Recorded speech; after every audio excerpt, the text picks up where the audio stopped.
Hi there, this is Ray.Bearman. This is a server, broadcast server, and I am actually broadcasting on a global link from that server.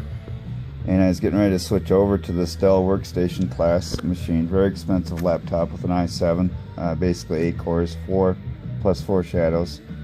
So I was looking for the hard drive, you know, the slot. Okay, I don't know if you can see that, but you get access to the RAM card, but oh, the wireless, but no hard drive. So keyboard comes out, and a lot of work.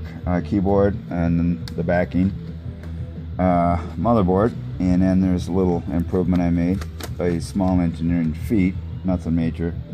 I actually cut the edge of the heatsink or the fan things so that the other half stays into where the screen gets mounted, and I get access to the motherboard, take it out, and oh look, a hard drive. It just failed.